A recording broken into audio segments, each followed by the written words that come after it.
We'll call the meeting to order. If you'll please rise and join in the Pledge of Allegiance. I pledge allegiance to the flag of the United States of America and to the republic for which it stands, one nation, under God, indivisible, with liberty and justice for all. I'd like to welcome everybody this evening. Will you call the roll, please? Sloan? Here. Henning? Here. Gorman? Here. Merkel? Here. Kelly? Here. Lieberman? Here. And Dietering. Here. Okay, our first item is a special presentation, which is the introduction of a new employee. Mayor, I do not see our new employee here this evening, Okay. so I don't know if, I'll be honest with you, I failed to remind him again today, so that may be my fault, but if he shows just a little later, we'll introduce him if we don't mind going out of order there. If not, we'll put it off till the next Well, meeting. you want to tell us a little bit about what he's doing, or what? Sure, I would ask Gwen to do that. Excuse me. Yeah, Gwen, you were in part of the process that did the selection. I would ask her. Good evening, Mayor, City Council. We are pleased to, I remember his first name, let me get his last name. Actually, his name is TJ Neese, and he is joining us as one of our maintenance workers. So he'll be responsible, you'll see him out in the parks, mowing the grass, helping to clean ditches, trimming trees, doing all those things that help make the city look good. We just don't always think about the people behind the scenes who are doing that for us. He is a younger gentleman, and he's very excited to be here. This is a real good opportunity for us, and I think he's a good fit with the organization as well. He's very excited. Sorry he's not here just yet, but if he comes in, I'm sure he'll have a few words to say himself. Okay. Is he taking Jason's place? Yes, he is filling Jason's position. So it was a vacancy that we're filling, not a new Correct. position? Yes, it was not a new position. Okay, thank you. Okay, thank you. Well, are you going to do our hearings? We've got two I hearings. can go and sit down if you'd like, or I can just wait. Well, you may as well stay. Will you read the title of the first hearing, please? Okay, it's zoning case ZC 1401, Good Samaritan Hospital and Health Center. Good evening, everyone. I will let you know a little bit about the case that we're looking at tonight. We have got a request to rezone 3 residentially zoned properties that are located on Heathcliff Road, and their request is to change those to an office service zoning. The request is being made by Good Samaritan Hospital, and they are requesting the change to accommodate some of their future expansion needs over in that area. The rezoning request is in line with our future land use plan, which calls for that section of the city to be used for public and semi-public activities. So what they're asking for does conform with that. And the Planning Commission met last month on March 24th to review the case initially. And during the course of that hearing, they did find that it met their requirements, and they voted to approve the request, and they are recommending that City Council also approve the rezoning. Any questions, Gwen? Yeah, Gwen, Heathcliff Road is not exactly I-70. Correct. Now, from what I've heard, this is going to be an emergency type operation that's going to, Correct. That is what they're looking at. and I know it's a little early in the process to be talking about roads, but I think that's something we need to make sure we address when the time is right to address it, because Heathcliff Road, I don't think would last very long under. I know they have the one entrance out there already, Right. but that's not, doesn't drive ambulances and. Yeah, it's not geared for sort of that heavier traffic coming in and out. And actually, we do have Buddy LaChance is here from Good Sam Hospital to answer any questions if you have them. But what we're looking at for this today is just for the rezoning piece first. They have some preliminary plans that sort of show for the hospital expansion. They'll be able to expand that on the Inglewood side of the jurisdictional boundary, and then our side will be parking. So while they have preliminary plans for that, they will need to come back through the Planning Commission with those plans, and at that time, they will need to address, here's our anticipated ingress, egress, the number of traffic that, or the number of vehicles that they'll have coming in and out, and look at, again, do they need any drop lanes? Are the 2 lanes there sufficient? So they will have to answer all of those questions as well. And at there's that a big time. ditch on the east side of the road also. Yes, and we would like to keep all the cars on the road. On Yes, the road, so that's exactly right. we want to make sure there's enough space to do that. Sometimes January and February this year, that was rough. A little harder. How's it going to affect the taxes? Is it going to generate more tax income? For the city of Clayton at this point, no. But again, part of what they're looking at is that future expansion needs. As I'm sure you're all familiar with the site there, it's fairly well maxed out in terms of the space that they have and the land that they have available. What this does really is open up another about 4 acres on the Clayton side of the the boundary line that will be suitable for future development and future growth of the hospital. Okay. When they get the corner lot, right? Exactly. That can help too. Okay, are there any proponents to speak on behalf of the issue?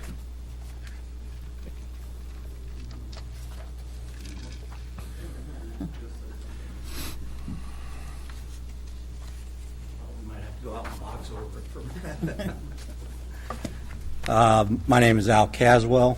Good evening. I'm with Andrews Architects, and we're working with the hospital for their planned use of, their expansions. And, of course, I put together this rezoning. As Gwen said, it affects three parcels, which is really it adds up to about almost 7 acres, and when you add all the parcels together. So, happy to answer any questions. Yeah, it's all going to be generally for parking, correct? No. The current use, or the current plan, there's a small parking lot that comes out to facilitate the new ED, and but really that only takes probably 3/4, maybe an acre Okay. of property total Okay. by the time it's all said and done, and there'll be considerable grading to accomplish that, because as you mentioned, it's pretty low through there. Yeah. So Is there going to be any particular drainage issues? it's all been engineered to drain back to the existing lake behind the facility. So all the storm will still run to the existing lake. And the engineering is complete for that. We'll be sharing that when we come in with our final plans. Any other questions for Mr. Caswell? Okay, thank you. Thank you.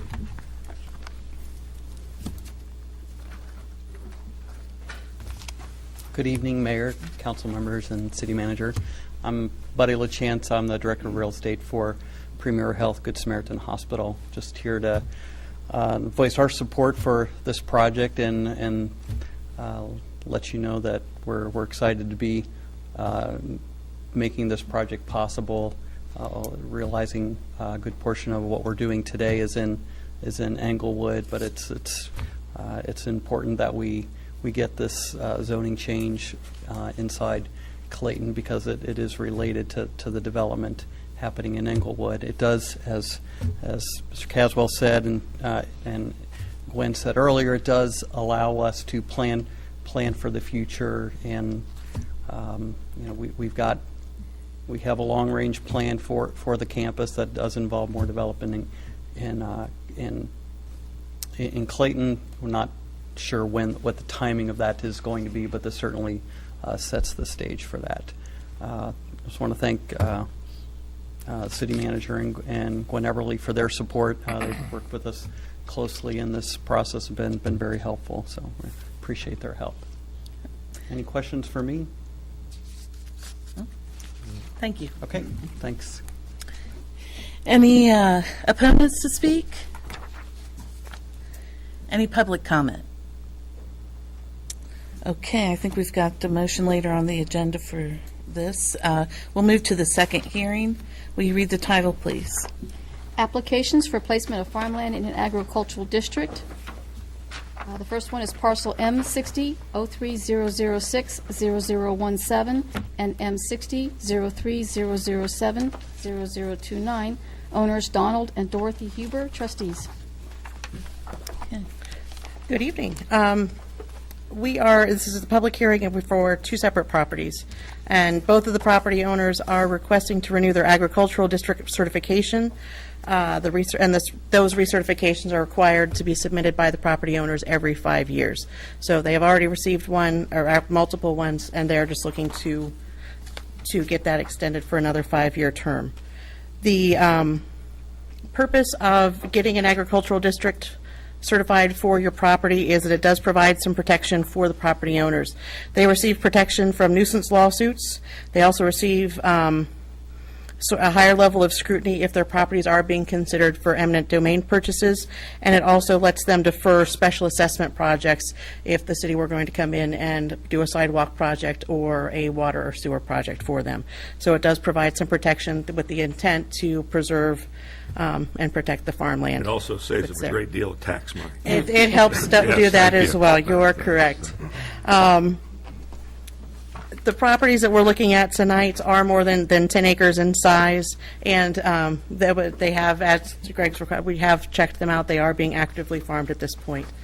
As you guys sort of go through and look at these properties tonight, you have 3 choices for what you can do with each request.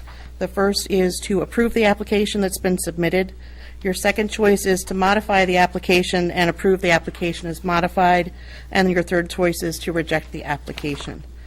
The first property that that would look at is owned by Lyndon and Trudy Anderson.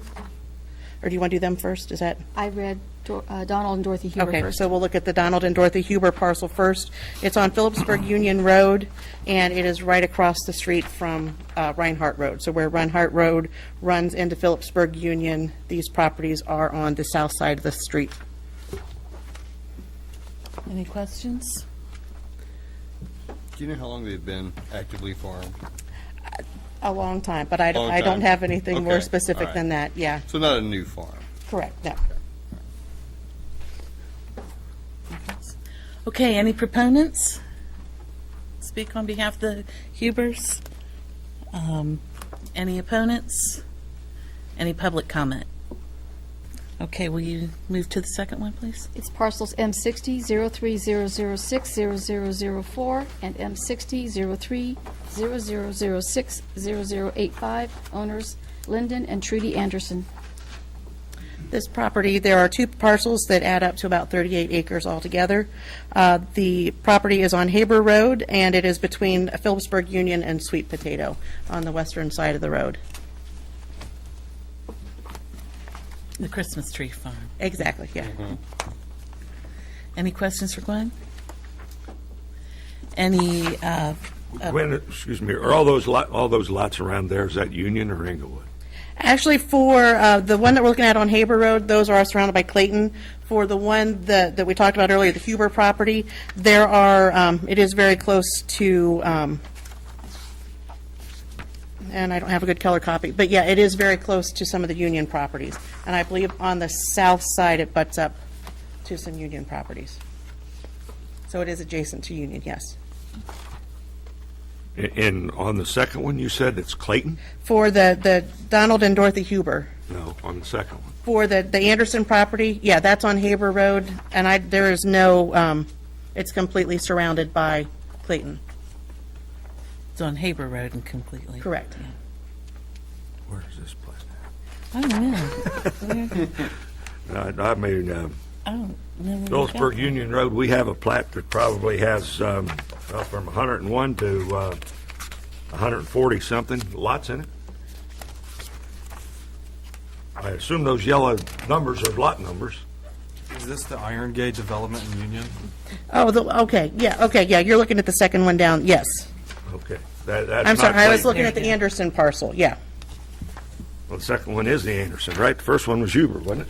Well, it's different in our book than the way we read it. My memo is backwards from Barb's reading. Okay. Sorry about that. Yeah, that is Iron Gate there. Yeah. So. Okay, any proponents?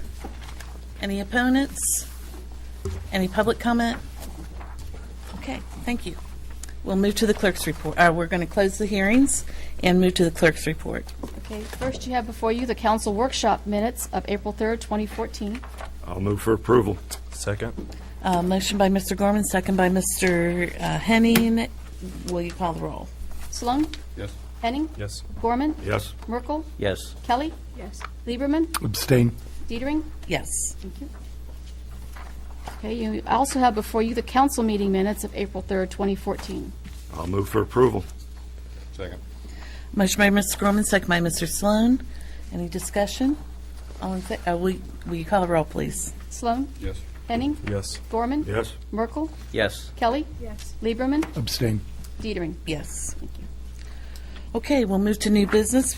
We have one ordinance. Will you read the title, please? Ordinance O-ZC-14-01, an ordinance adopting the Planning Commission's recommendation to approve the application of Good Samaritan Hospital for a change to zoning from single-family residential to office service for the property located at 65 Heathcliff Road, 99 Heathcliff Road, and 133 Heathcliff Road in the city of Clayton, Ohio. Okay, this is the legislation for the hearing we just had. Is there a motion? Move for motion.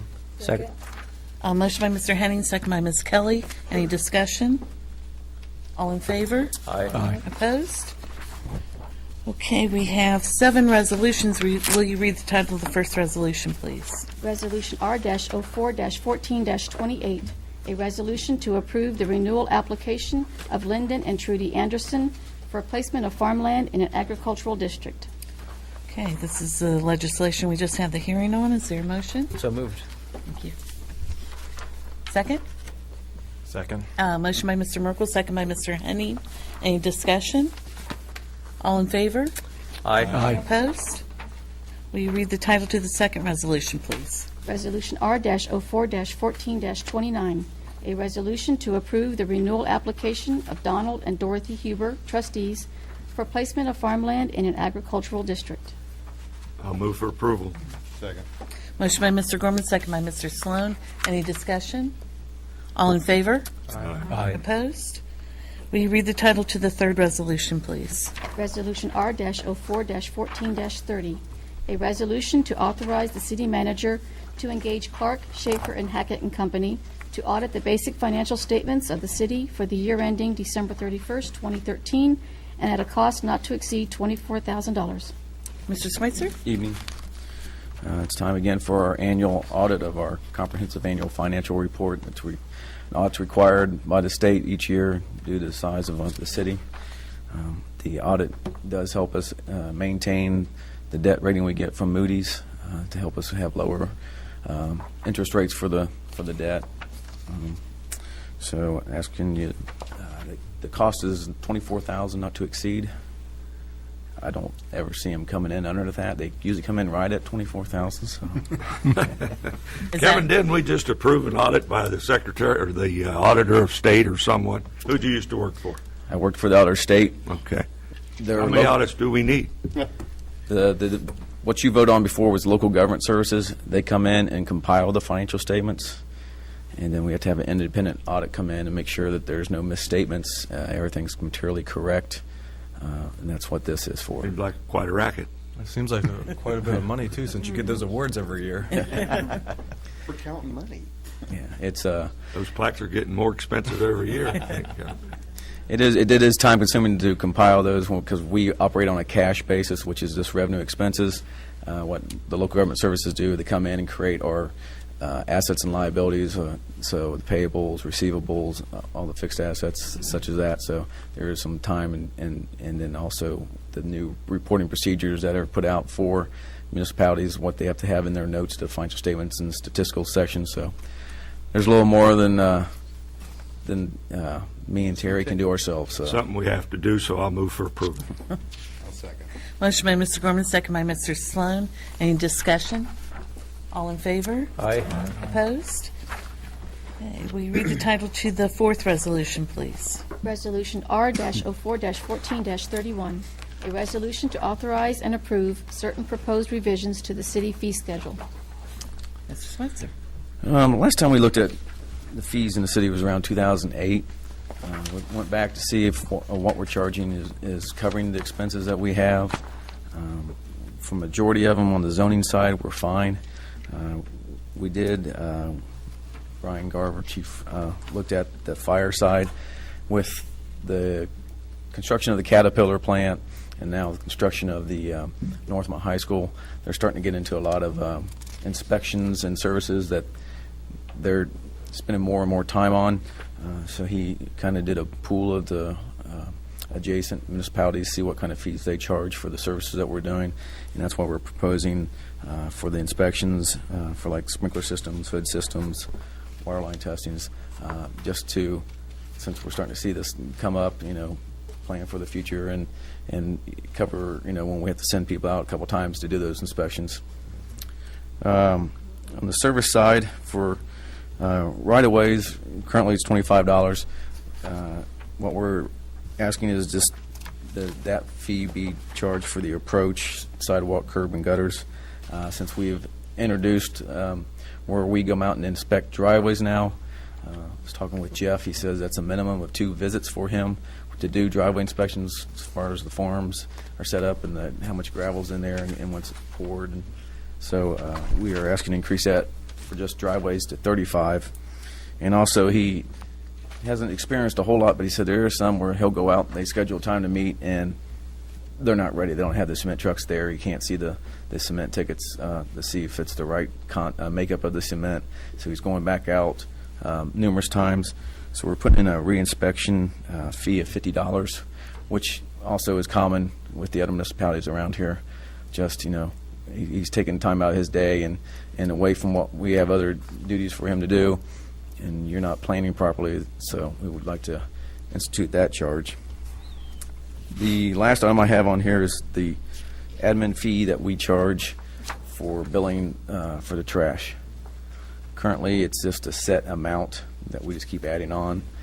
That set amount is not really covering the expenses. Right now, it's like $1.38. So, it increases we've had since we instituted that fee in postage, and then we also have to get invoices and the envelopes and mailings trying to get some of the delinquencies out, so we're sending multiple mailings out, so we have some stationary costs there. What we're proposing is, instead of a flat rate, is to put a % in, so it will adjust as the rates go up with inflation. We can adjust that too for an increase in costs that we have. Is this billed monthly, Kevin? Our bills are done quarterly.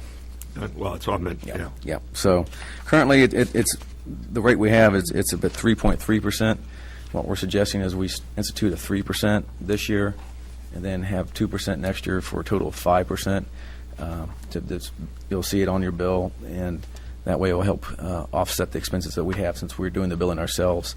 If we had the refuge company doing the billing, you would see a higher amount because they don't want to do the billing. They're glad And we're every doing it. year after next year will be 5% fee? Yeah. And if there's no increase, then it will stay the same. There'll be no increase in that fee either. Do you have a rough idea of how much that 5% is more than the 3.3%? How many dollars and cents? It would be, right now we're collecting $1.38. It would be $2.09. So we're not talking No, that 70 cents. Yeah. And actually, by going down to 3%, 'Cause when you this say it year like they're going that, to it save sounds more 13 scary cents. than Yeah. when you say a couple bucks. Yeah. And this to take care of stamps and envelopes and that type of stuff. Correct. All right, now all that I'm good with, but now let's go back to the fire. Now, Well, wait a minute, let's see, are you done, Well, there- Kevin, there's- with that? Yeah. Okay, all right. Okay, now, questions, go Okay, ahead. Yeah, because there's two different parts here. Now, is everything in yellow new? I'm taking it then. Yes. Yeah, the man. Okay, so everything. I'll come up here and support Kevin. That's right. So everything in yellow is new. That's correct. Okay, now, did we just pull $150 out of the air? Now, as Kevin said, we actually Okay. pulled a lot of areas. All right. Not only in our own state, but surrounding states. Okay. And actually, we are nowhere close to the top. Really? No. This is ordinary and customary charging. Right. If you look at the per device fee, we're probably going to be the lowest you're going to find. Really? Yes. So Okay. it's something that will not cover the cost of us So going out and compared to doing this. Huber Heights, around the same, more or less? They're Vandalia, more. they're Englewood more? is more. Oh, okay. So we are less. But Now, how much are we losing? Do you have, I mean, for not doing this, because right back here, I guess on the Caterpillar, If you look at the examples I provided, that's what Yeah. we actually would have collected if we went out, So and if we had these Caterpillar- fees in place. would have been $5,000. Yeah, as you see, it is not. Now, did we actually lost that then? Yes, yes. So when you look at Caterpillar, which was, a $70 to $90 million project, we would get $5,000 to $6,000 out of the fees and inspections out of that process. And actually, to put it in perspective, we actually put 2 people on 40-hour work weeks for 3 months, which is above and beyond the normal staffing that we had to handle Caterpillar. Okay. So that nowhere close are we covering our expenses for that. It's just, Well, like the new houses that they're building up at North Clayton, how much is this, would this no, increase? this has nothing to do with residential properties. Nothing at all with Nothing to do with residential Okay. properties, all commercial property. All just commercial property? And it's just to make sure that they actually go through the process right. We know they're coming in, they're doing Right. things according to the codes. We're and not stuff. losing money on it. It really is not a moneymaker. I mean, it's not really, as you can see. It sounds, when I was flipping through here, 150 for this, 150 for that, it sounds, Right. But as you see, like if they just do, Oinkadoodle is moving down into Right. Randolph Plaza. When they move in, they're going to have 2 things we got to look at. I mean, we'll do a final inspection as we always do. We'll do a tenant fit up, which is we're looking at the entire structure, make sure it's safe, how they actually have everything put in there with seating, exit signs, egress lighting, electrical systems, and that sort of stuff. Right. Make sure they put in according to code. So that'd be $150 for that. So we're not adding thousands No, of dollars. and then the other to one them. is they'll have a hood system in there for their fryers and things like that to cook the food, which is another $150 for us to go in there. Yeah. And that's like a 2-hour process to do. Okay. So, but it's also plan review. You got to sit down and review the building code, the fire code. So you're spending time, but this is not going to cover the time that we spend on these inspections. Just a little bit. We're one of the last cities to actually do this, and I think it is something that we should do. We can't lose money on people doing it, I understand that. And there's the last one, it's the tent. Mm-hmm. Where did I see that at? And actually, you'd be surprised how many tents you get. Really? Anytime someone's How much put- is it for the first tent? That's a cemetery. The tents, yeah, like $50, and for every additional tent is $25. If you put up a tent over so many people, this isn't for residentials. Okay. Okay, this is for tents that are Business. becoming that they do fairs, or Churches if we and do the Relay for Life as we do every year, they have pretty good sized tents. And there's some fire ratings that go with those tents. The Montgomery County has to come out and do an inspection on that tent. Okay. So it's just not we can throw a tent up. It's got to have certificates. You got to have certain egresses out there if they have sides on it. You got to make sure it's actually. So this is not a graduation tent in my backyard? No, this is not a graduation tent. in your All right, backyard. I'm just making sure. This is all for commercial property Okay, all or right, for commercial use. all right. You've answered all my questions. Okay. Brian, do we do the inspections ourselves? Yes, we do. And I mean, a sprinkler system in a building the size of Caterpillar can be quite complex. Do we have the expertise in the city of Clayton to inspect the Caterpillar sprinkler system? Yes, you do. We didn't design the system. Okay, that's the more technical aspect of it is designing and installation of it. We're testing its functionality. The 2 biggest things we look at in any system: was it put in according to the plans? Number of heads, the right size heads, the right locations, obstructions around them, and make sure that system is going to operate function correctly if it is needed. And yes, we do have that. And if the system doesn't work, Martina, do we have liability? I know about the government doesn't have any liability, I understand that. Yeah, but, I would think you'd be covered under the statutory liability under a circumstance like that. And there's continuing education and everything to do these type of things that we go through with our inspectors. If it's a big project like CAT in the high school, I'm usually the lead inspector on those items. I do all the plan review. I usually pull one of our shift commanders in because I can't always be here. We have to have 2 people so we don't want to hold up the work that they're doing. But most of the time it's me going out there and make sure we inspect that. I was out at CAT for 3 months. I'll move for approval. Second. Motion by Mr. Gorman, second by Mr. Sloan. Any discussion? All in favor? Aye. Opposed? Okay, will you read the title to the 5th resolution, please? Resolution R-04-14-32, a resolution supporting the acceptance of the matricula consular identification card as form of identification in conducting business between the public and city government. Good evening. Staff requests council to approve the resolution to show support in recognizing the matricular consular identification cards as an official document in identifying Mexican nationals while conducting business between the public and city government. This request comes on behalf of the Montgomery County Criminal Justice Center and Similar resolutions have been adopted by Montgomery County and the city of Dayton. Is this what's commonly known as a green card? No, sir. What this is an identification card so that they can re-enter Mexico. It is a form of identification for law enforcement. It allows them to open up checking accounts. It allows them to get individual taxpayer numbers. Airlines are now accepting it. It's a basic form of identification, much like a birth certificate, so that we can identify these people. So, I mean, you accept them anyways. Basically, if you pull someone over that has this, you're going to have to Right. accept When it. we pull over a Mexican national or a Hispanic, sometimes documentation is not very clear, and it's hard to read. These will be official documents that is accepted by law enforcement. There's about 800 agencies right now accepting these as identification, and it gives us a chance to identify these people. Does it simplify the process? Let's see. The process that they go through down in Mexico is very, very tight. We sat through a training session in that, and they have to appear 3 separate times with the same identification in order to get one of these cards. There's a lot of steps in these cards to get these, and once they get them, Then they that pay is the somebody person. $1,000 to take them across the river? I can't answer that, but it is a way of identifying the growing Hispanic community that we have in Montgomery County. Do you see it as a safety issue even? I see it as a way of identifying the people we're dealing with. As you know, in Montgomery County and in the city of Dayton, there's a growing Hispanic community, and identification is a problem. They're also kind of mirroring this off of similar to the driver's license. They're very difficult to forge and copy the way they're making these. So it isn't something that somebody can just draft, make runoff copies.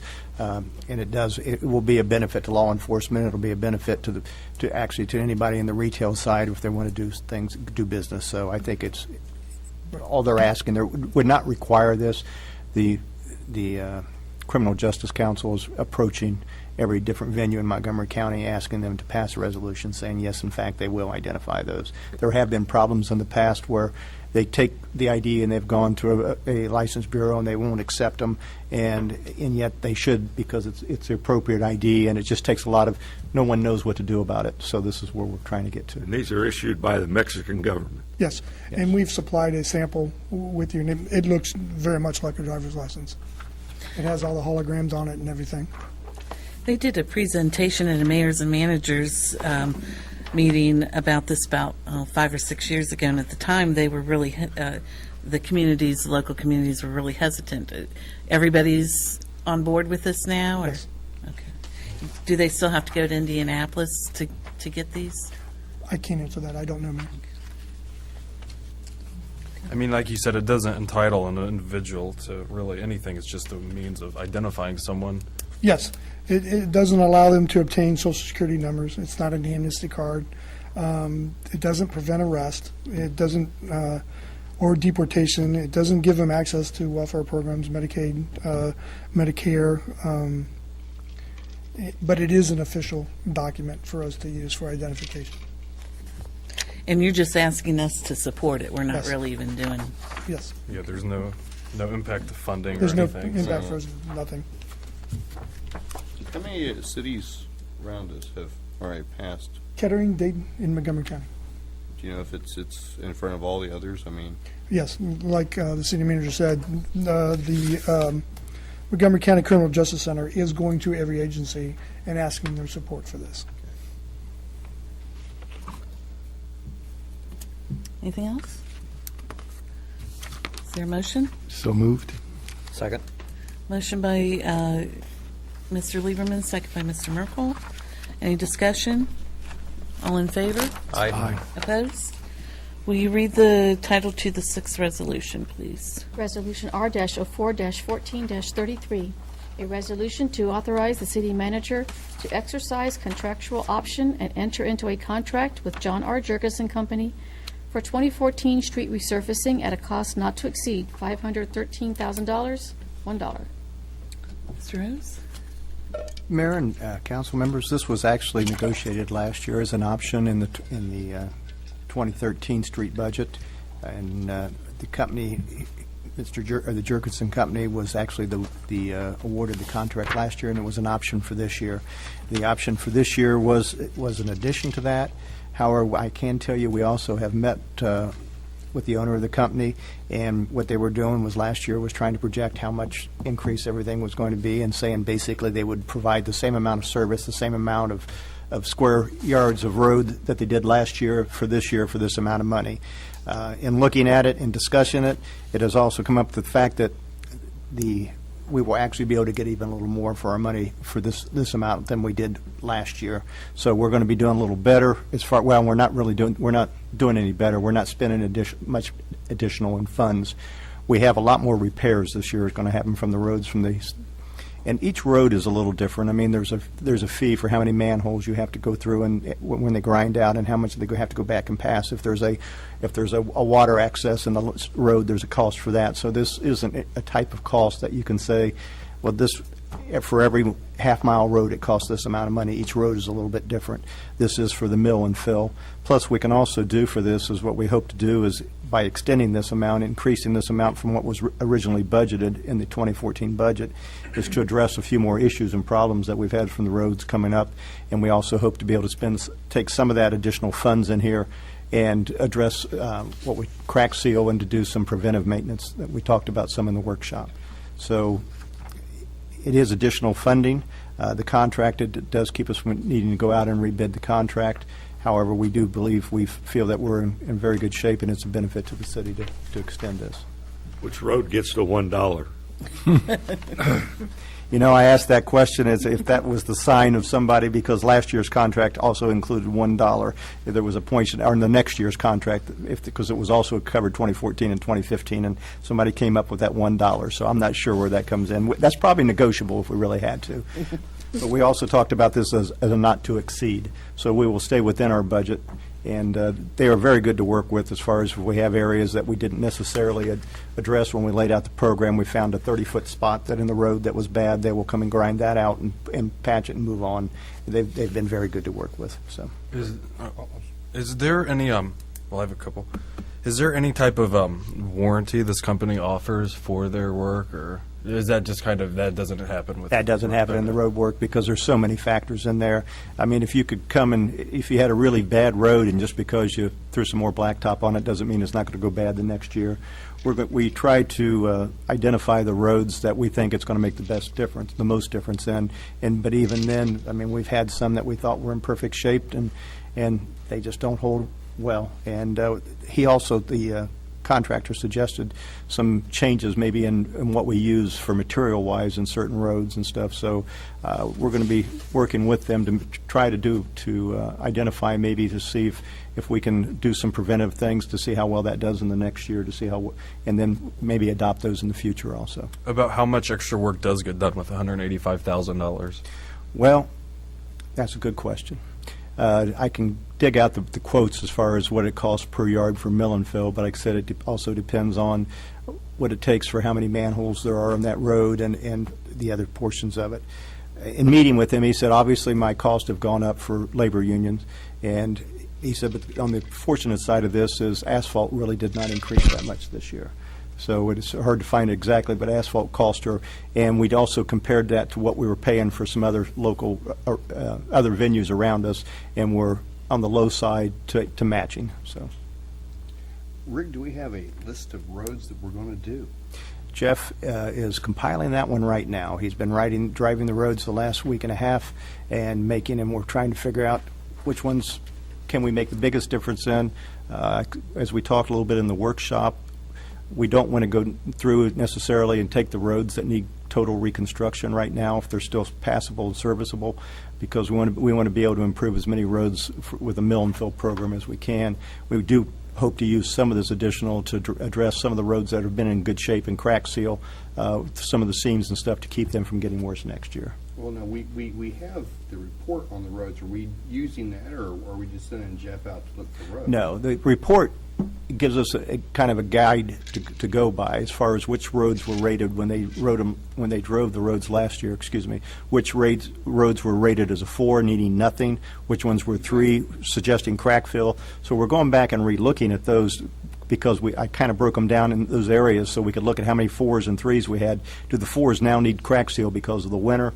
We're looking at those, and then also trying to figure out cost effectively where we can get the best bang for our buck in our road I would program. have thought that since we had that report done last year, and we're getting fairly late into the year now, we should have had that done before now. Well, it was difficult because when the snowing, the freezing, it still causes the roads to buckle and crack.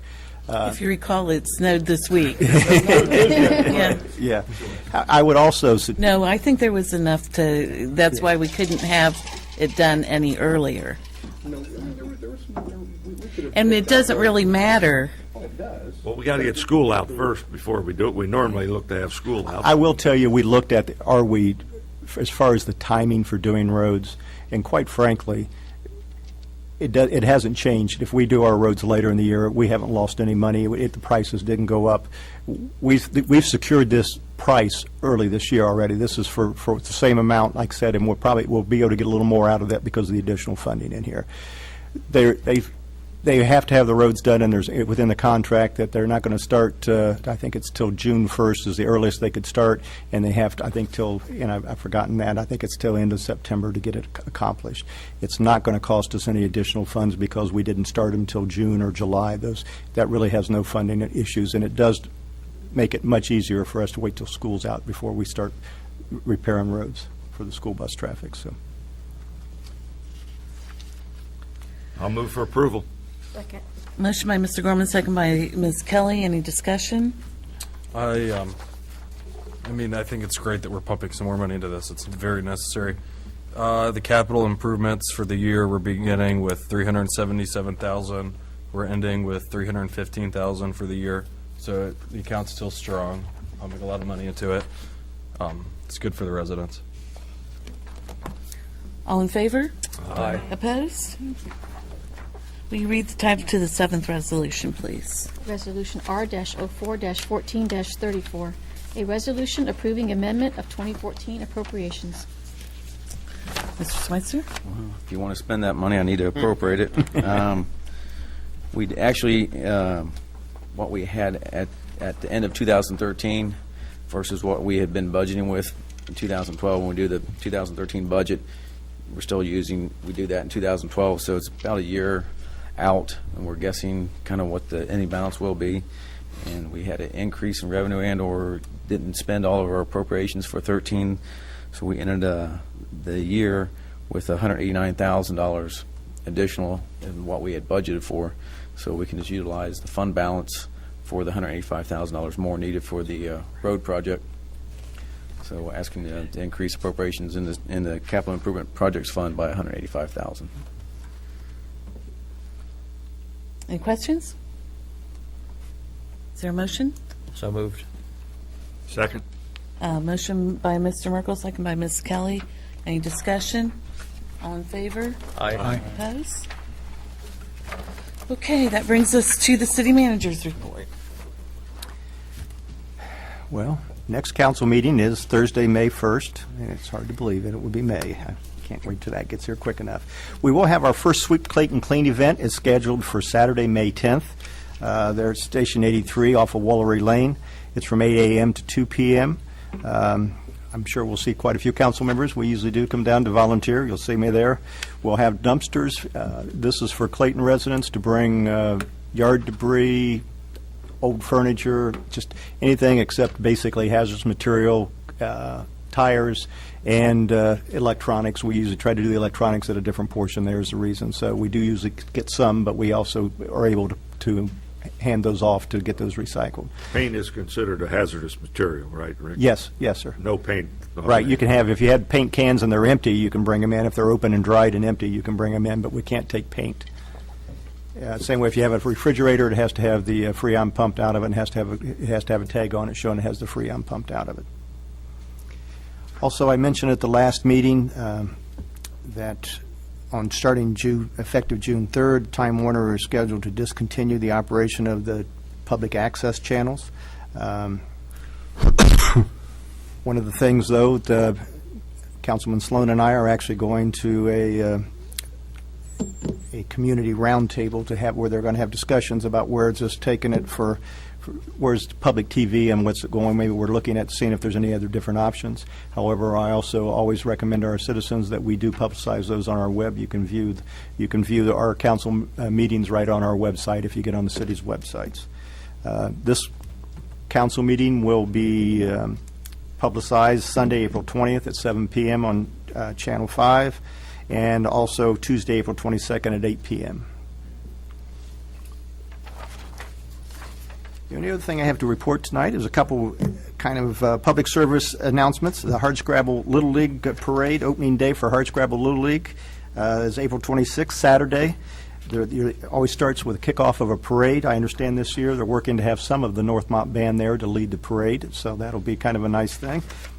It starts at 9 a.m. and at the Dominion Ministries at 295 East Salem Street. If you want to, also you can go on down to the park if anybody who doesn't want to participate in the parade, and there's also a ceremony to kick off the day. They kind of introduce all the different teams and talk about all the different work that's gone through the year. Also on Saturday, April 26th, the same day, is the CLEPS YMCA Healthy Kids Day. We have participated in that probably for about the last 6 or 7 years for both police and fire. It's from 9 a.m. till noon, and it's kind of something for the whole family. It's meant for kids, but it's something for the whole family. We're going to have our own real live 7-foot-tall Wookiee is going to be there for the kids portion of that, and if any of you know who that might be here, we have our own 6'8" police officer who loves to do this stuff. So he'll be there kind of as a draw for part of that, and then we'll also be able to be taking some pictures. We'll ask parents to take pictures with the Wookiee, but then we'll also be doing some things for kids' IDs for pictures to be taken and fingerprints if they choose. And I would just encourage everybody to attend. It is a good learning portion for the kids and for some things for the adults. And the very last thing I had was we had our Easter egg hunt last Saturday. Had pretty good weather for it. Still a little muddy out there, but pretty good weather. Not the greatest turnout, but I think the kids that were there loved it. They got more eggs than they do when there's a big turnout. So we do appreciate council members for their help out there, and we'll be looking at maybe even doing something a little different next year. It seems like our participation's kind of dwindled over the last couple of years, so we're looking at some other things that maybe we can do to entice a little better participation next year. That's all I have, Mayor. Okay, anything for the city manager? I have one. I would still like to see us put our meetings on the Facebook page. I had mentioned it to Gwen. And they have been. Have you been? Ooh, very good. I put it on today. Did you? Wonderful. We didn't have it till tonight. Well, but previously. And we also need to look towards possibly a YouTube channel for the city. I've seen some other cities actually have up and running total YouTube channels that can be linked to the city website. So I've been checking that out. Anything else for the city manager? Okay, we'll go to visitors' comments. Do we have anybody signed up to speak? The fellow from the hospital signed up. I saw him. Okay. Anybody that didn't sign up? Okay. Dave, coming into storm season, what are we going to look forward to? You got everything under control? Okay. Uninterrupted. Yes. Well, we'll look forward to that. No problem. If we call you if something goes wrong, then, right? You got your home phones on the website, isn't it? Okay, we thought so. All right. Have his business card. Okay, council. Mr. Lippman, why don't we start with you? I am back from my vacation, and it was something that I wish I hadn't come back from. But it's good to be with you all again, and looking forward to doing some good work here. Ms. Kelly? Happy Easter this weekend. Drive safe. Please wear your seatbelts. Don't text and drive. I was involved in an accident, and possibly that happened today. So hopefully no one will text and drive. Yeah, right. Yeah. Mr. Merkel?